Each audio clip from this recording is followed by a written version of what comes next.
The third one is limits on government regulation, because too much regulation can actually end up being detrimental to the growth of an economy and therefore the growth of people's standard of living. So, when we're looking at regulation, what it's doing is it is telling people to trade a certain way. And we know that if we're telling people to trade a certain way, that implies then that there are ways that people were trading before.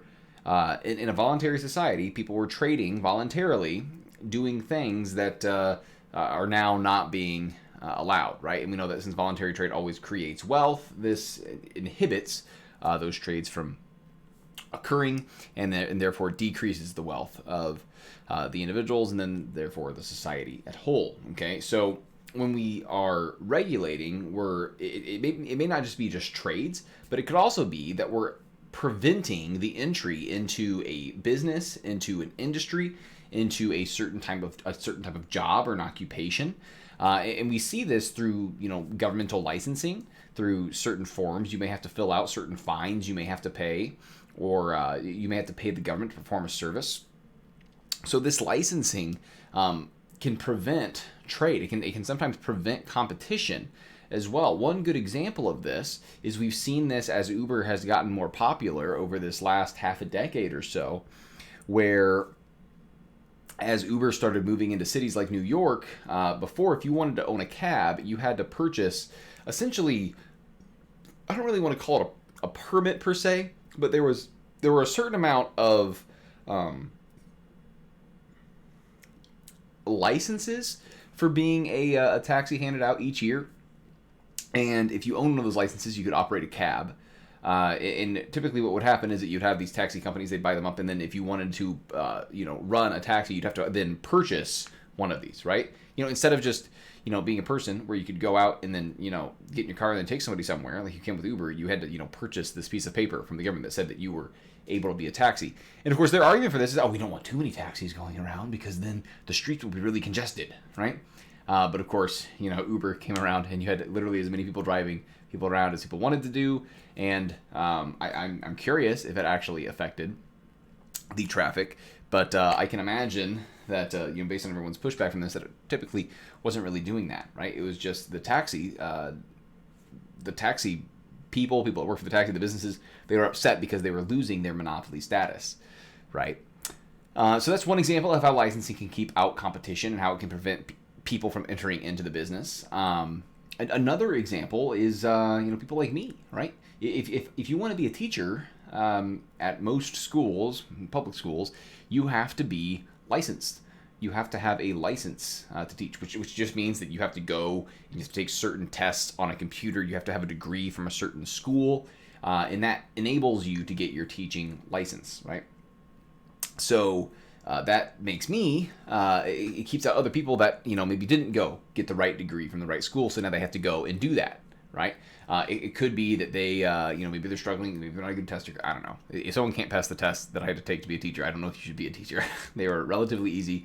If you know what you're teaching, then you should be fine on those tests. Anyways, and you think about the same thing, right? Because we don't want everyone to be a teacher, right? We don't want bad teachers to be a teacher. We got to think, okay, what actually regulates in a market? Is it someone saying certain rules, or is it really just profits and losses? Or is a teacher going to be able to keep their job if every student ends up graduating, going to college, and then knowing nothing, right? If an English teacher was able to keep their job when kids would graduate and then not know how to write a paper, should they really be able to keep their job, right? So in a market, we already kind of push those people out, right? We don't need to have this whole licensing thing, some economists would argue, because the market already regulates. We don't need this regulation because competition already does that, right? And you can say the same thing for doctors. Yeah, do you really need to have this, medical license in order to operate? Because I don't know about you guys, but I'm not going to go down to some dude that's just saying, like, yeah, you need the operation. Yeah, just come back here, get behind the curtain. Probably knock me out and steal my liver. Okay, so this becomes really apparent when you look at situations like this. Up here, you can see Alan Greenspan. He was the chair of the Federal Reserve for 19 years. Okay, it's a long time. Okay. Thing is, Federal Reserve, the U.S. central bank, you could say that this guy knows a lot more about economics than I do. Okay. That said, though, I could do something he couldn't. I could teach a high school economics class. Yeah. My credentials: I went to an accredited university. I got a degree in social studies education, and then I took a test on a computer.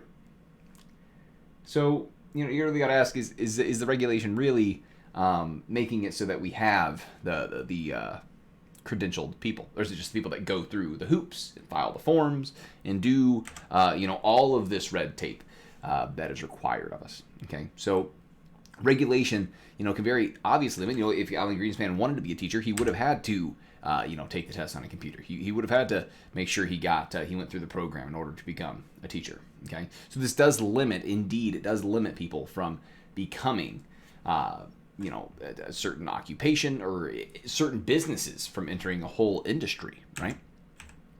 So we're going to go ahead and watch this John Stossel video. A, because I want to see his mustache. It's been a couple days. And B, it's a very good video on how licensing can end up knocking out some people from competing in a market. Just kidding. We're going to go back to the slide. There we go. Thank you, sir. Monique Chauvin runs this flower shop. Been 10.5 years now, so I must be doing something right. Well, the thing is... But neither Monique nor her employee Leslie Massoni have a Louisiana florist license. And they are in stock. They've managed to stay in business by hiring someone who has a license, but he's no longer here. Well, he passed away, so I don't have his license anymore. So to stay in business, they must pay to take a florist's exam. It was horrible. Horrible. They've already flunked it once. They say the test... So, again, they've already been in business for 10 years. They've been in business for 10 years. And they're getting threatened with, having to close down because they can't pass the test. Demands things that customers never ask for. When was the last time you made a double corsage? Just getting to the test is tough. You have to drive wherever it's given and take it At your there. expense. And the questions, they say, are pointless. Who is the Commissioner of Agriculture?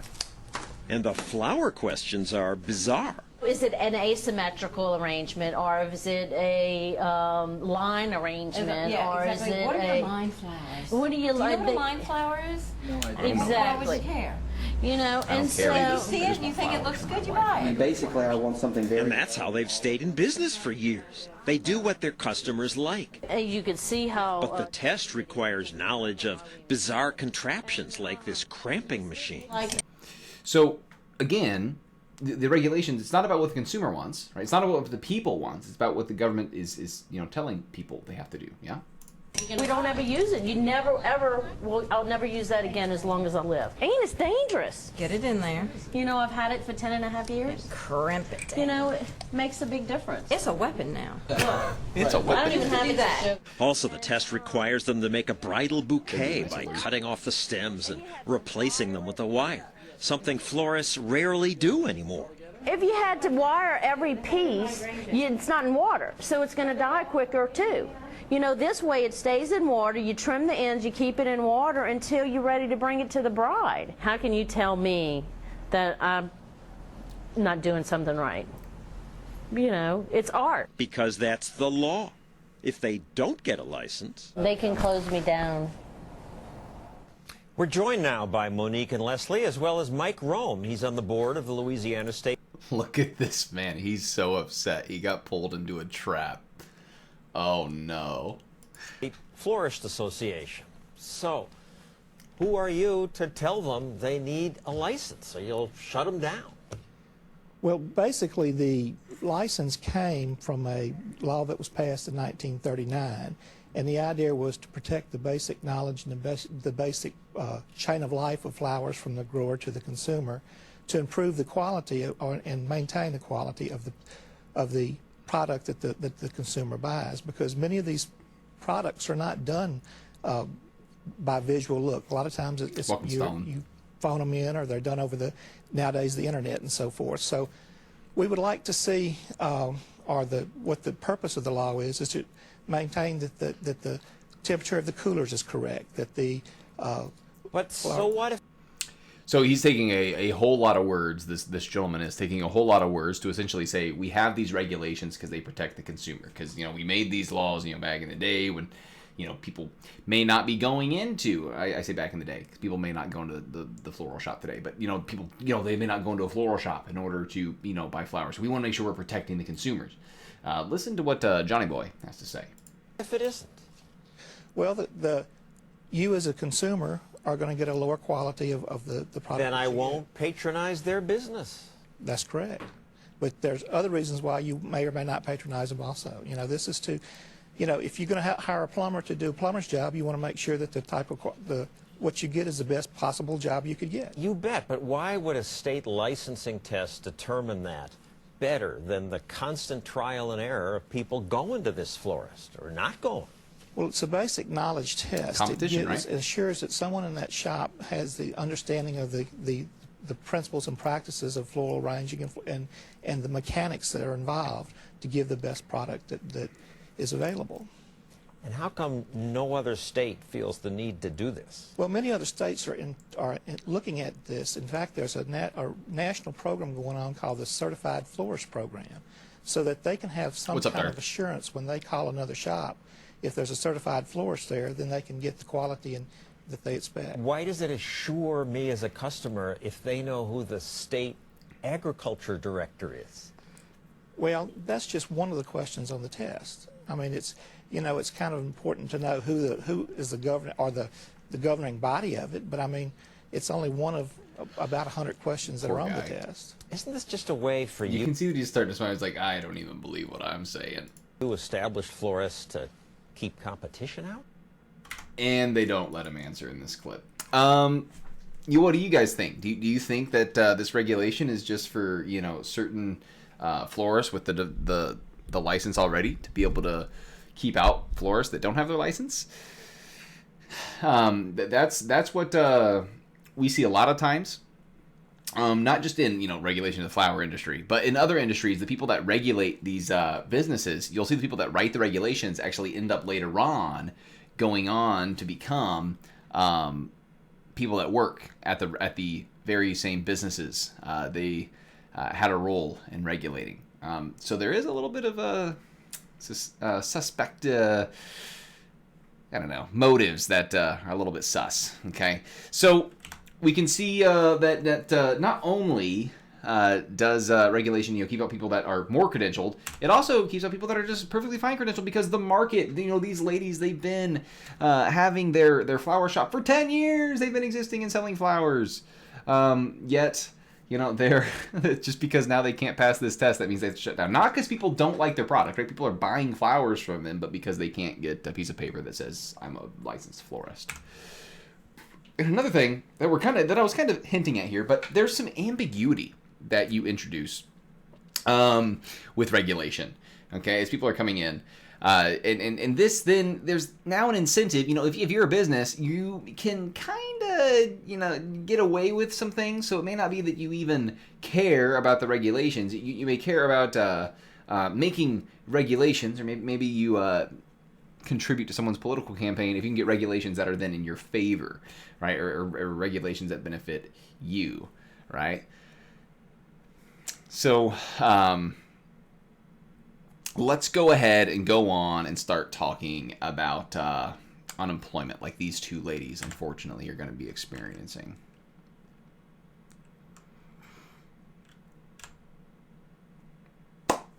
So hold on, I guess. So outside of just regulating, businesses, there's also these price regulations, right? Price controls. And we've talked about the effects on these, right? We talked about how the effect of price controls when it relates to housing, like a price ceiling for housing, how that can lead to dilapidation and a lack of incentive to maintain the property and a lack of incentive to build new property, and how this inevitably leads to those areas that are under rent control to falling apart, like the Bronx, like what happened in the Bronx. And how minimum wage, when we enact this, we can actually see how this causes a surplus of labor, which economists call unemployment, right? So we got to be careful that this regulation, right? This goes kind of back to what Bastiat was saying, right? Where it's the economist is a mediocre one if they just focus on the primary, effects. It's the secondary effects that we're really looking at, okay? And a lot of this can a lot of times be unemployment. Okay, I'm going to take off my gamer ears since we're done watching the video. But apparently it looks like someone's sharing in chat here, JFK's father was involved in a lot of stock loopholes, essentially making money in unscrupulous ways on the stock market. And then FDR named him chair of the SEC, and then he closed all those off. Interesting. I'll have to look that up. Certainly something to research. It's not surprising because you also see the people that get hired for the regulations are those that are also from the market, right? I think people were really upset with him in 2016 when he came into office with Trump. Ajit Pai, I think he used to be an employee of Verizon, and then he was the leader of the SEC, not SEC, the FCC, right? I think. Hold on. Yeah, the net neutrality. By the way, net neutrality. Oh my gosh, people made such a big stink. The internet is no different. Oh my goodness. Yep, it is the FCC. Okay. Not gonna lie, guys. The only reason that I know that it's the FCC is I think of the Eminem song every single time. The FCC won't let me be. So I know that's the one that has to do with communications. It's embarrassing, but that's how I remember. Okay, so guys, unemployment's a little weird when we talk about exactly what it is because, when we talk about unemployment, if we just talk about people that aren't working, that's going to give us a number that's not exactly useful per se, but in the same sense, we're going to cycle way back to that sentence at the end of this lecture and talk about how maybe that'd be a little bit more useful. So unemployment, if we're going to define it, make sure to focus on this top line up here, okay? The condition of a worker being out of work, one condition, looking for a job, second condition, unable to find a job. All three of those has to be met. It's not just being unable to find a job, right? You have to be out of work. Okay, so if I'm part-time, okay, if I'm part-time and I'm looking for work, I'm not unemployed. Okay? If I'm living in my mother's basement, playing video games, not looking for work, I'm not unemployed. Okay? I'm not unemployed. Those that work within, like working for Uber and stuff, I would say that they do not count as unemployed either. You could say that they're underemployed, which we'll get to, but unemployment does not measure that because I'm pretty sure that counts as them having a job when they're doing the phone surveys and the such. So this only includes those that are in the labor force, and by that we mean people that are looking to work, right? It doesn't include mothers that are stay-at-home mothers, right? I mean, we don't count them towards unemployment, right? So you have to be looking for work in order for this to count. Okay, you have to meet all three of those, right? You can't be somebody sitting in their mother's basement playing video games all day. That doesn't count because you're not in the labor force. You're not looking for work, and it can't be a person that has a job, a part-time job, and they're looking for more work, right? Okay. So there's three types of unemployment. We have frictional, structural, and cyclical. We're going to talk about all three of those today. Frictional is just this idea that, when you're trying to find a job or when people are looking to hire somebody, there's some friction, right? It's hard to find somebody that fits, that puzzle piece hole in your firm. In order for, you to find the right person, it's going to take some time, right? There's some friction, okay? So this is just the idea of workers being in between jobs. And it's also this idea that, when not just when you're trying to hire somebody, but when you're trying to find a spot for yourself, right? I mean, you should try to find a spot because you're going to be at this place for a while. You want to find a good spot for yourself to work. Again, there's friction, yeah? So this is not just people that, leave a job, right? And this can either be fired, you can quit. It's also people that have graduated and are looking for jobs, okay? This is just caused, again, by the simple fact that it takes time, right?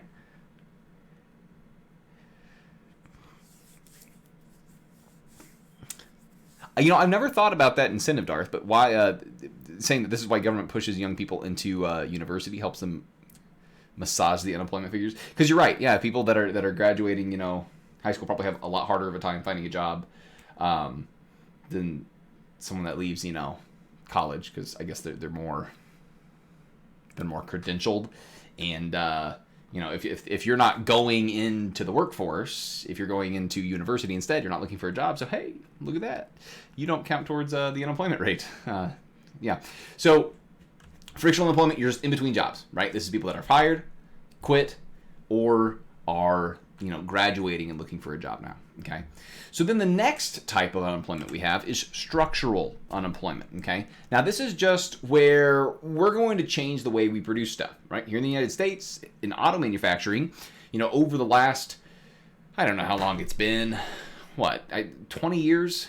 However long we've been using automation in car manufacturing facilities, we've gone from using labor to using robots, okay? And these robots, they're actually enabling us to produce things more efficiently, right? So people are becoming unemployed, not because they quit, not because they get fired, and not because, they graduated looking for a job. It's because, we don't need that skill set anymore. And that can be hard for a lot of people. And that absolutely, can rock someone's world when, they get laid off from their factory and, the skill set they have isn't really needed anywhere. But it's also the opposite, right? We've seen a lot of this with the high-tech jobs where there's been some structural unemployment in those areas because, we need these, high skill set individuals, but there's just not enough of them, right? So where there's this skill mismatch. So you got to think, what does this kind of lead to as we have more of the structural unemployment?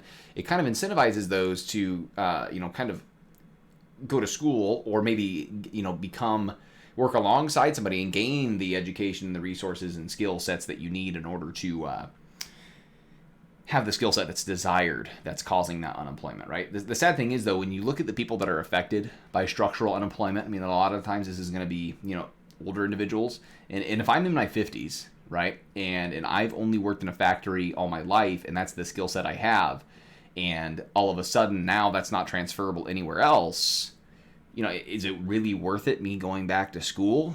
That's a scenario that a lot of people have playing out in front of them. And honestly, that's a question for some people. Maybe worth it. If you've managed your finances responsibly, that you can afford to go back to school, maybe. For some people, they've already had a hard time making ends meet. So, what are they going to do, right? So I don't want to make this sound like it's, you got replaced by a robot, it's your fault, ha ha ha. That's a horrible thing when it happens.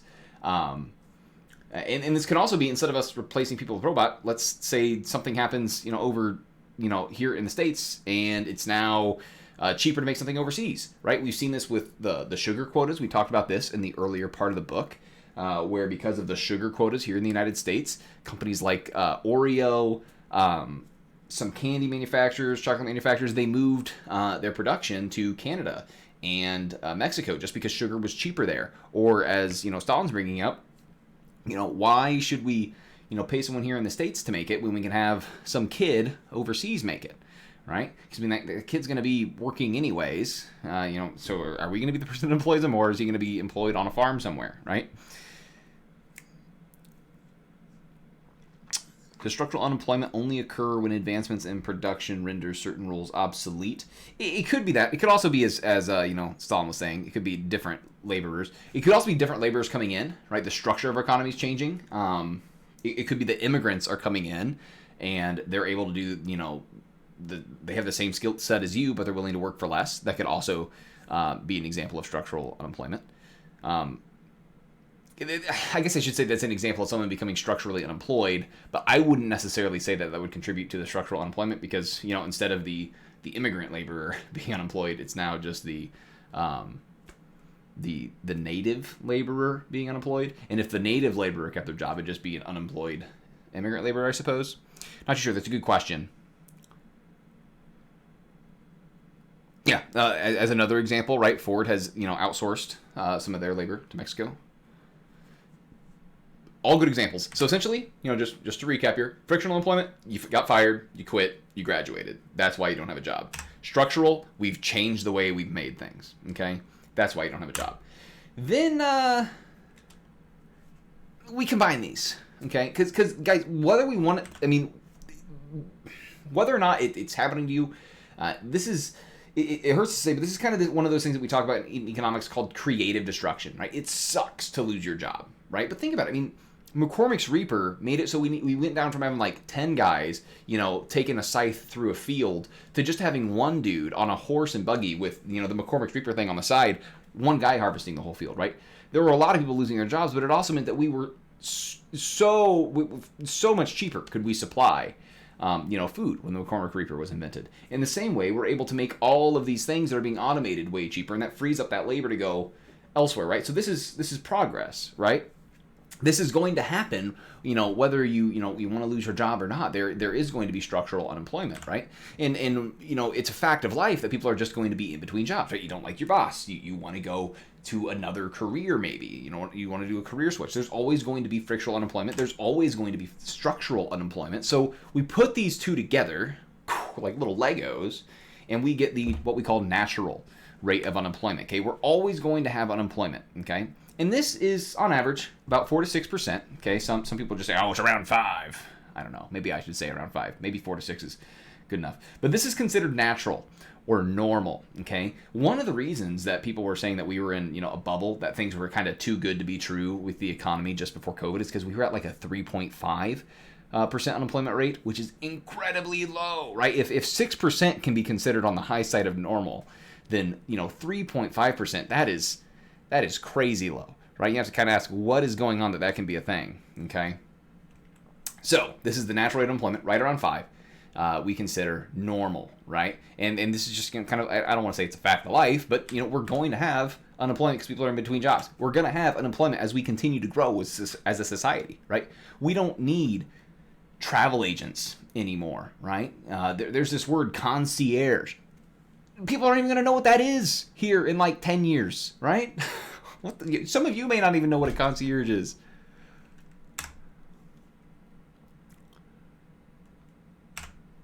I'd believe it, Darth. Outsourced, because you got to think the margins on the cheaper drugs. The markets on the cheaper drug. The margins on the cheaper drugs are relatively low, so to save costs, they ship them overseas to where the cheaper labor can make them, and they make the more expensive stuff here. And I'm curious how much of the drugs made here are automated. Very interesting. Concierge Patine. Concierge. C-O-N. Now I don't know how to spell it. S-I-E-R-G-E?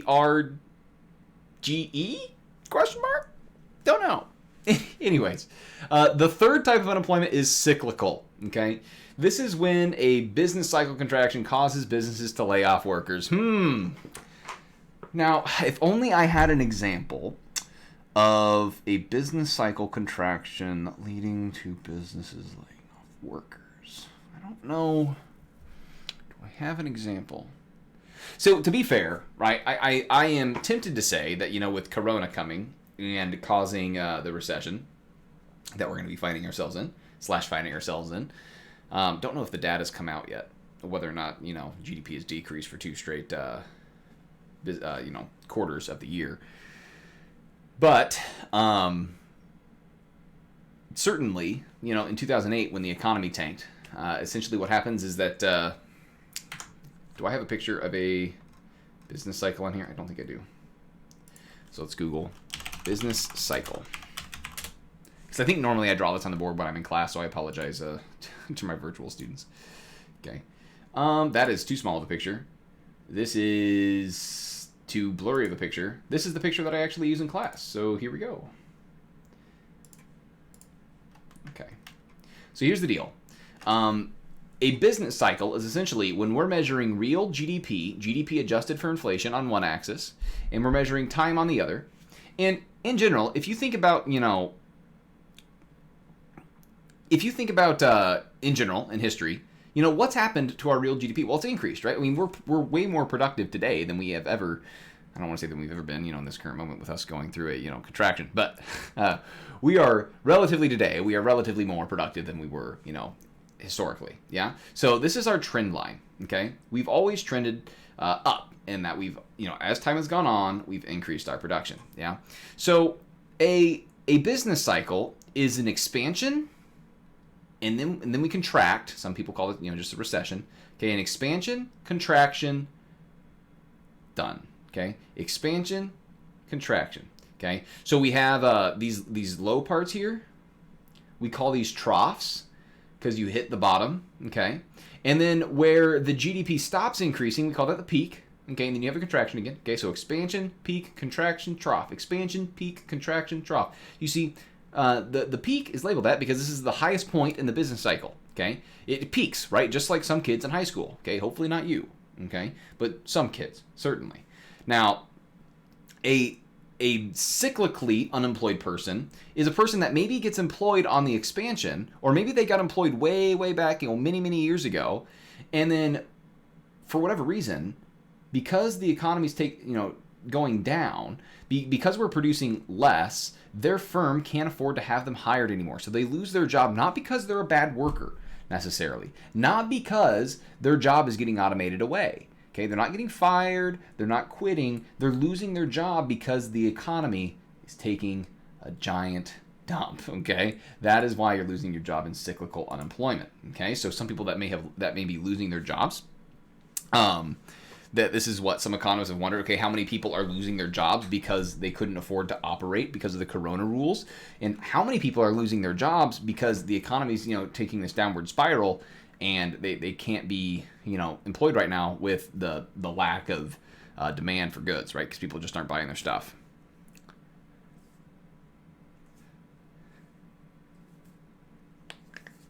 Yeah, good example there, Patine, with a kind of like structural unemployment based around war. The economy in a war is a lot different than the economy during a peacetime, right? It's definitely a different structure, right? And I would agree to a large part, Darth. We talked about the trade war with China and secondary effects, right? How it helped the U.S. steel industry, but because steel got more expensive, therefore helping the U.S. steel industry, that it also had some secondary effects in the markets, such as automobiles, where we had plants in Ohio and I think one in Michigan that shut down, as well as some other places. Yeah. So cyclical unemployment, economy's in the tank. Structural unemployment, we're just changing the way we make things. Frictional unemployment, you got quit, you got fired, you got quit, you quit, you got fired, or you graduated, you're looking for work, okay? So, here's an idea. There are some other three, that they don't belong to these big three here, right? They don't belong to these big three here, but just some other types, okay? We have seasonal unemployment, okay? During the summer, if a teacher can't find a summer job, if they're looking for one, I myself am not a fan of summer jobs because, I have like two months, a month and a half, however long I have. It's not long enough to find a job that's, that rivals the compensation that I get as a teacher. I think as a teacher I get like just shy of $30 an hour, and it's very hard to find a place that'll pay me that, to work the short amount of time that I'm off, right? They're like, dude, if we're gonna hire you, we want to hire you for the year, right? Like, don't tempt us. And then, what if you're a fisherman, right? You can only go and fish during the fishing seasons, right? So, dude, like, you just SOL. You gotta go out and find work, right? So if you can't find work, you're seasonally unemployed because your brother Bubba Gump, he's got a fishing boat, right? So you're good during the fishing season, but every other season you're gonna find yourself seasonally unemployed, right? Auto workers, what do you think's gonna happen with them? Shoot, we have these people here on the right. That's what facilities used to look like traditionally, but here on the left, this is what more and more of the facilities are looking like. Could be that some auto workers are going to be progressively more and more unemployed. And I think, hold on, the new, let's look at Tesla's. Isn't their whole thing like automated? I feel like I've seen the inside of one, and it's like, I don't know. Yeah, right? I mean, I should have used this picture. 'Cause I'm curious how many people there are that actually work at, like, in the production of Tesla, right? And that's not to say, like, we don't need people to make cars anymore. No, that's ridiculous, right? It's just that the people that are used to make cars look a lot different, right? The people that make cars are nerds with glasses and computers.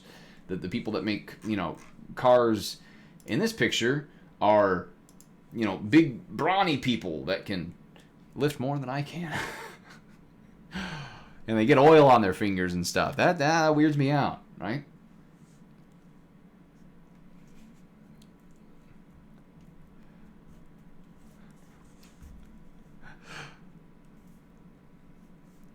Can we get outcompeted by robots? That's isn't there some theory that AI will eventually surpass, like human intelligence? What's it called? What's that called? It has a name. I can't remember. does it start with an I? You guys will know what it is. You guys will know what it is in chat. You'll probably say it.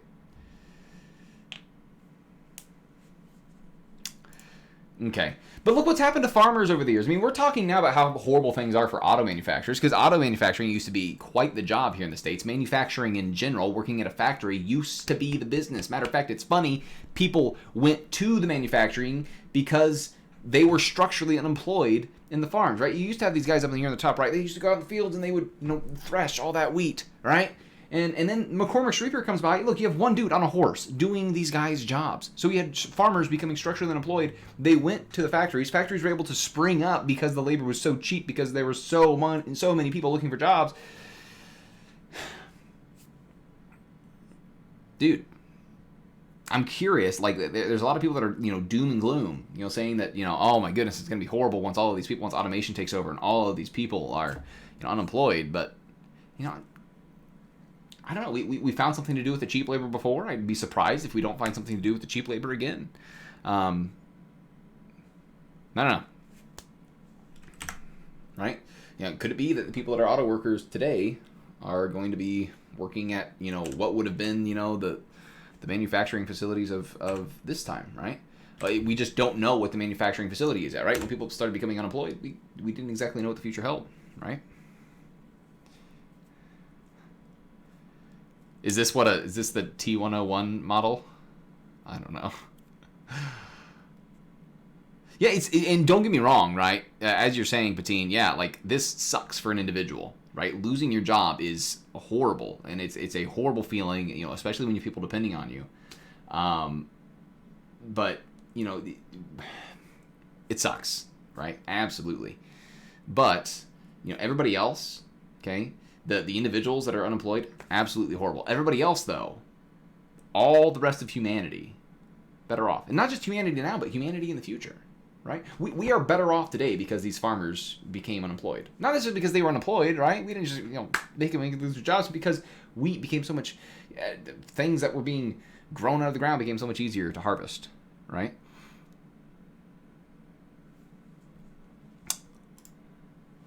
So we got to really ask, what's the future of structural unemployment look like, right? Look at all these things. Some of these are we contributing to the unemployment of cashiers at Walmart because we use self-checkout? Are we contributing to the unemployment of semi drivers if this Tesla project gets off the ground? I think I saw an article recently about Bill Gates saying that the Tesla truck is not going to work. Didn't read into it, because I, like every other American, just read the headline and go on with my life. Then I just didn't want to read it. Oh well. And the thing is, the headline may have been lying, and Bill Gates didn't actually say anything like that. He could have been joking entirely. But think about bankers, guys. Oh, a Terminator. Oh my gosh. I'm a forehead. I my little admission stick here. I've never seen a Terminator movie in my life. I apologize. That's what a T101 is. Fair enough. And that's true. Darth is saying that 50% of all the food is consumed. 6% of the GDP of the production in the country, in the UK, comes from farming, and it provides 50% of all the food they have.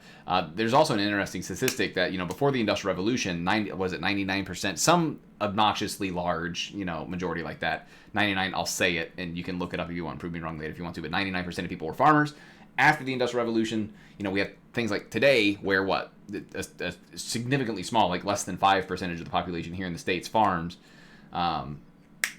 We've seen that just, unemployment changes, right? We just shift in the way we produce things. Okay, it's a great example, thank you, of unemployment, of structural unemployment. So these are all things going in the future, right? I mean, I have up here, Travelocity. Have you guys even heard of a travel agent? Like, what's the need for a travel agent? We have the internet now. Yeah, but you used to go to this person and be like, hey, I want to go to Florida to see Mickey Mouse. And they'll be like, okay, let me find you a hotel and a flight. You literally just do a little Google search now and you're practically good to go, right? So there's a lot of jobs that we don't think about that are becoming, structurally irrelevant just because we're changing the way that we produce goods and services, and we just focus on some more than others, mainly because they can, get a lobby together and go hold signs up and tell people to pay attention to them. So how do we measure this little ditty? Well, it's measured by the Bureau of Labor and Statistics. Right here I am, talking about how, government regulation's bad, and we measure it with the government. And then, you're only allowed to answer, or I guess be counted if you're 16 years or older, right? Because that's the idea that you can be working if you're 16 years or older, right? And we categorize you as currently employed, so you have a job where you're getting paid, right? Including gig workers, I am assuming. We have unemployed, people that are looking for a job, can't find one, right? They fit the, all three of those categories for that definition. Or you have not in the labor force. I'm just not looking, right? I'm a stay-at-home mom, a stay-at-home dad. I'm a kid that's, staying in my mother's basement, not working at all, okay? So how we find the unemployment rate matters a lot, because we're going to talk about how maybe misguided it is. So the unemployment rate is... We take the number of unemployed people we have, and then we divide it by how many people there are that have a job or are looking for a job, right? The total labor force. So this is the employed and unemployed. Okay, and that gives us the unemployment rate, right? So, if we look here, we can see the unemployment rate go up and down, up and down, up and down, up and down, up and down. And then, I was looking here. This is in 2019.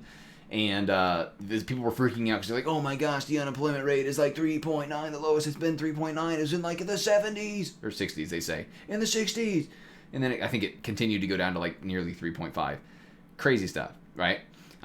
So you'll also see these times of super high unemployment are the recessions, these little beige parts here. So this makes sense, right? During a economic contraction where GDP is going down, if GDP is going down, that implies people aren't working. So we can see that during these periods, unemployment tends to go up and spike. Yeah, interesting stuff. Okay, so one thing we have to ask: okay, what if I'm a person and I just stop looking for work? Right? What if I just get so demotivated that I stop looking?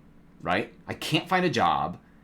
The only thing that I knew how to do is work in a factory, and now I can't find anything else. And I've looked for months and months and months, and I can't find anything, so I just give up.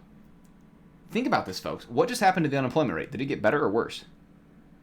It just got better, right? Me giving up, I'm no longer working. So instead of being a person that counts as one of the people looking but not being able to find one, I'm now not in it at all. So we've removed the amount of people that are looking and can't find a job. The unemployment rate just got better by whatever fraction. Right? So sometimes what we like to look at instead is the labor force participation rate, okay? How many people are adults and how many people are actively looking for a job or have a job, okay? And if we look here, we can see that the labor force participation rate has gotten a lot lower over the course of history, okay? And one thing I want you to look at here is, well, why is that? Well, we're starting in the 2000s, and for whatever reason, people have... been participating less and less and less. Okay, in this case, it looks like it's a huge thing. I mean, I want to say it's only 3%, but when you're talking about a country as huge as the United States, this 3% really does matter, okay? So really, are we becoming more employed? If we look at since 2016, it's really remained kind of stagnant, okay? Maybe gone up a little bit on average just because of the peak over here. Not too sure. But this is an important thing to look at, right? Because we talk about, hey, if we got more people employed, but, less and less people are actually participating in the labor force, yeah? I'm going to take some time to read chat real quick.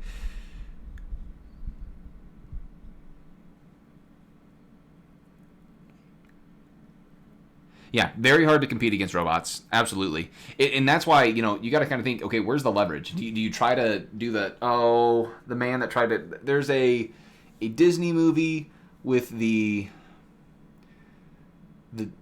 gentleman that tried to race the train or whatever. That, it was like a train that mined or, laid railroad or something. I can't remember. John Henry? Is that what it was? I can't remember.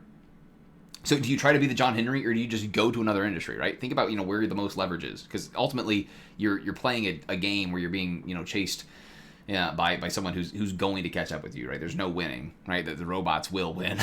That is the most depressing thing that I've said. The robots will win, right? So just, try to, I mean, we're going to talk about this later, but set yourself where you're in an industry that is so far away from automation. I say that as a person who, I really do hope the advent of online education inspires better online education to come around and enables students that are stuck at horrible schools to be able to go to these great online schools. So maybe a person like me that works as a public educator will be losing my job because of structural unemployment. Oh man.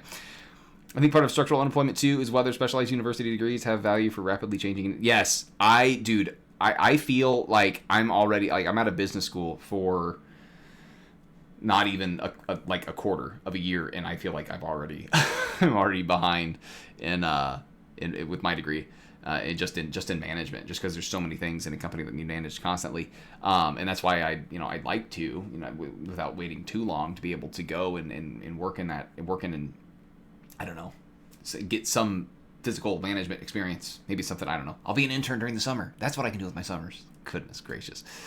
But certainly with like computer technology, absolutely. I am surprised that computer degrees are as useful as they are, and I am not surprised at all when I hear about somebody that is, a homegrown, programmer that taught themselves when they get jobs.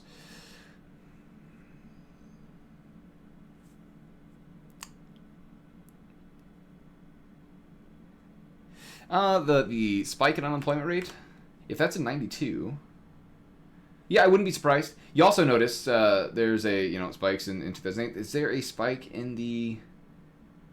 I can't remember.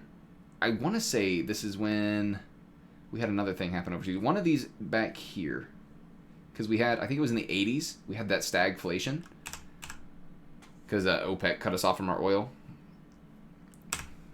Okay. So, are we really measuring unemployment correctly, right? Because I just had this idea that we were talking about before I went to reading chat, is that unemployment, the number of unemployed people we have over how many people are looking for work or have work, right? Is that really what we should measure when a number like this actually measures how many people are looking for unemployment, right? Because if I'm so over looking for a job and I lose my job, is this number really more reflective of the unemployment rate? People that are able to, old enough to work but not working? Should we look at this one, or just the people that are, looking for work and unable to find it, right? Which one actually measures the amount of jobless people we have, right? That's a good question. So if more people start looking for a job, unemployment's actually going to increase, right? So if these people, right, how we've seen 3% less people are looking for a job, if some of these people tried to go back and look for a job and they're not able to find one immediately, they're actually going to make it look like the unemployment rate has gotten worse, that it's rose because more people are looking for jobs. But is that necessarily a bad thing, right? So, I like this cartoon here where you have people that are just they're exiting the labor force and they're like, oh hey, look at that, the jobless rate fell today. We did it. We saved the economy because people have given up and they're not looking for jobs anymore. Oh man, it's really hard. I'm not sure, Patine. I'm not sure. That would certainly be interesting. But remember, unemployment, it only counts 3 things, right? It only counts, looking for a job, unable to find one, don't have a job, right? That's what unemployment counts. But if you're referring to, this here, the labor force participation rate, there could be a rule about being excluded for 2 years. But that then tells me that, if this graph is this here, if this is going down over time, that kind of makes me assume that it doesn't have that rule. So, the unemployment rate, it's really inaccurately low, right? It doesn't affect people that are discouraged that I've been talking about. If I just leave looking for a job and I just intend to, stay at home and not do anything and live off of whatever benefits I can get, I don't count towards the unemployment rate, right? But is that something that's showing that we have people that are encouraged and wanting to produce and, grow the economy? Not necessarily, but people choosing to do that will actually make the unemployment rate look better. Yeah. Another thing is underemployed, right? If I'm working a part-time job and I want to, be employed more, right? Well, shoot, that still doesn't measure. The unemployment's still not measuring that, right? Because, hey, they have a job, right? You're working McDonald's, but you want to work more. No, you're good. You're good. Thank you for the host, Bill. Welcome, dude.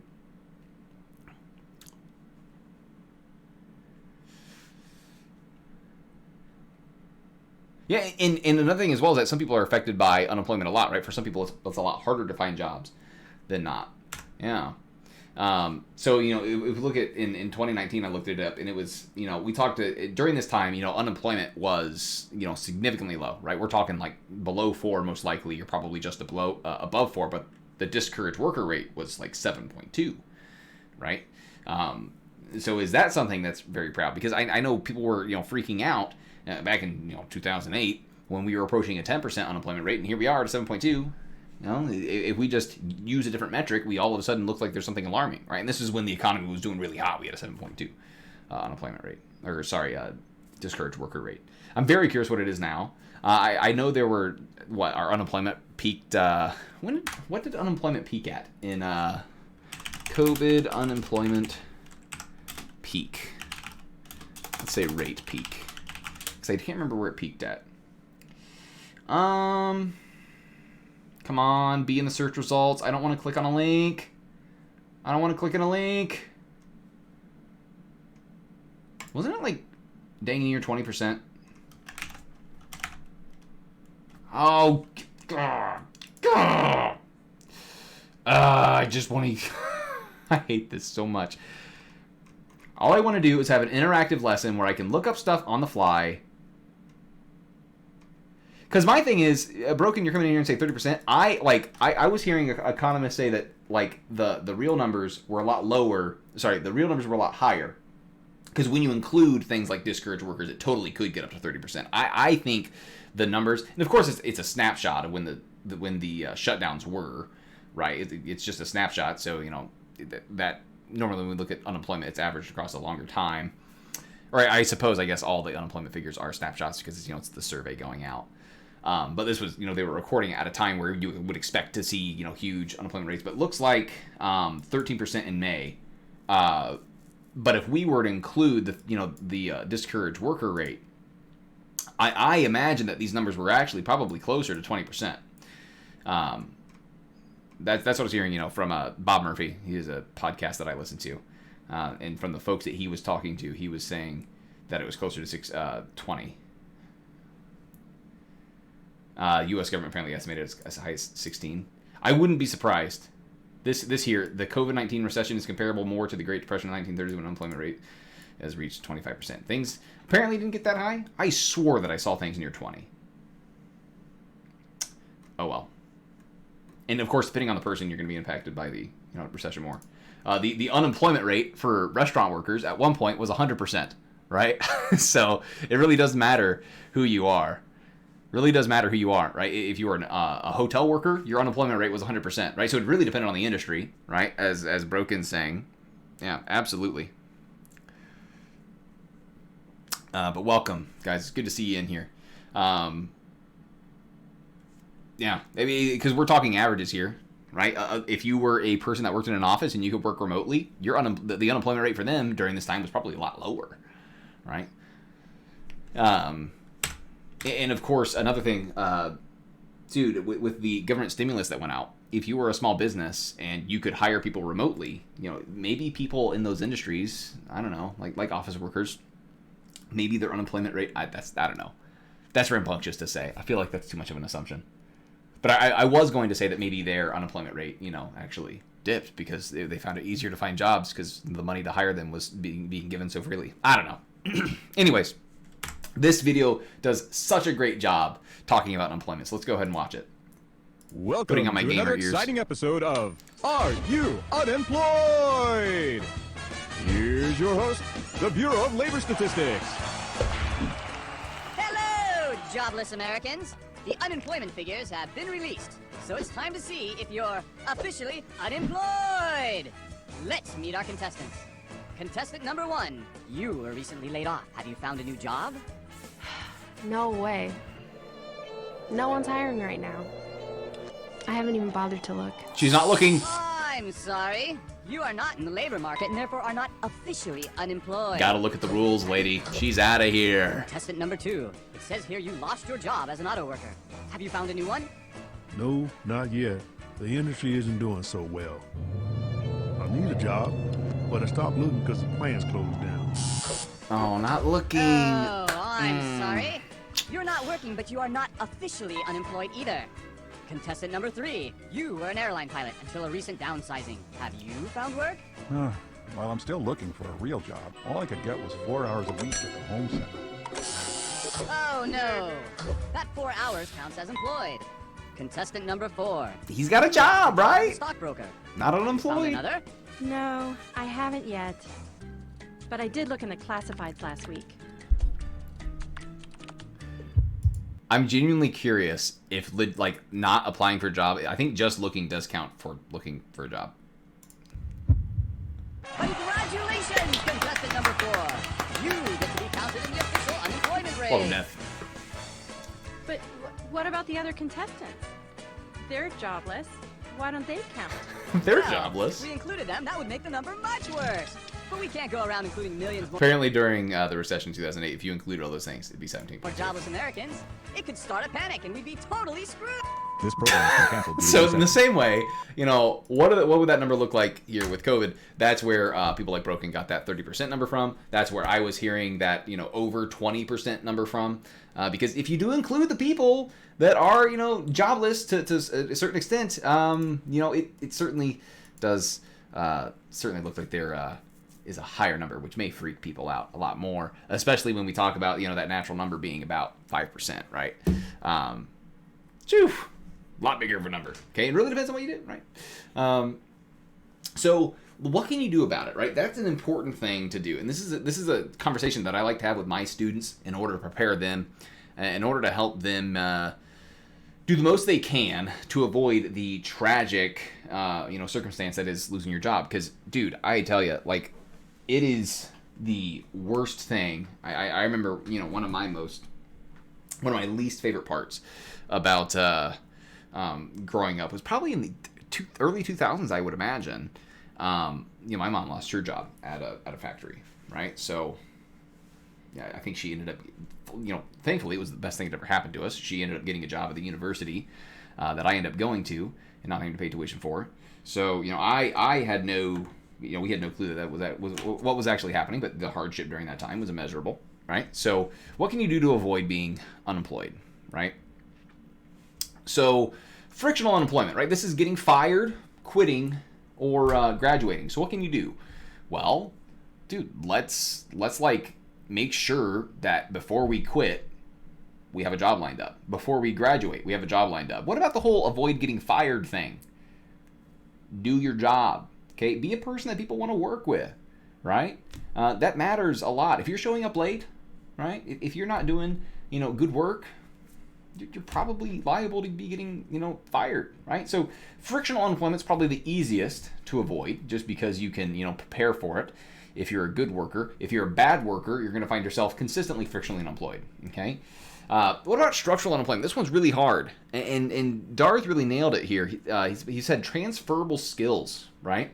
Make sure that you're developing things that you can take from one industry to another. That way, if one industry is becoming structurally irrelevant, you can transition into another industry, right? Yeah, and if you know, depending on what firm you work at, right, you don't want to post political tweets because that can get you frictionally unemployed. Yeah, we've seen a lot of people that have lost their jobs because of tweets coming up, and you know, all sorts of things they've done in the past that'll come up. You know, a tweet from 10 years ago, and just like that, you know, you lose your job. Okay.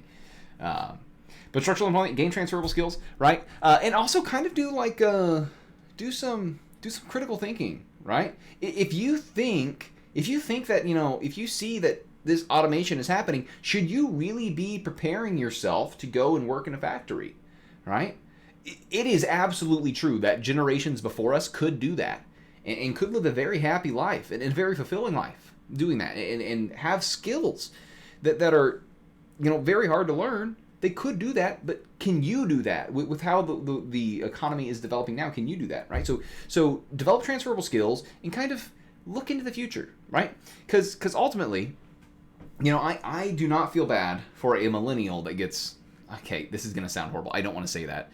But someone that's my age, right? If someone my age is getting structurally unemployed from a car factory, I mean, at some point, you know, we have to ask ourselves, who's that on? Right? You saw when you graduated high school that auto worker jobs were being replaced by robots, right? So don't go into a field where you can be replaced by a robot. Of course, the thing that sucks is that, more and more, did you think a person that started working who's 50 now and became structurally unemployed because of robots, did they think they knew 50 years ago that they were becoming structurally unemployed because of robots? No, dude.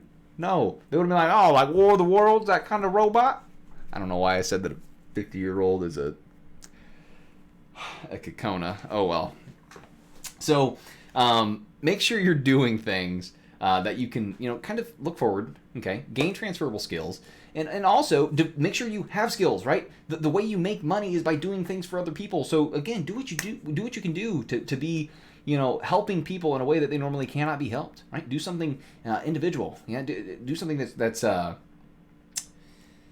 that's short in supply, right? That people really want, okay? And as far as cyclical unemployment, whoo-wee, guys, I got to tell you, there's nothing you can do.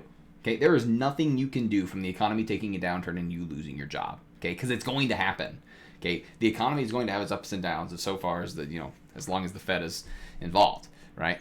So there are going to be business cycles. There's going to be periods of expansion. There's going to be periods of contraction. So what can you do then, not to avoid it, but what can you do to make it easier?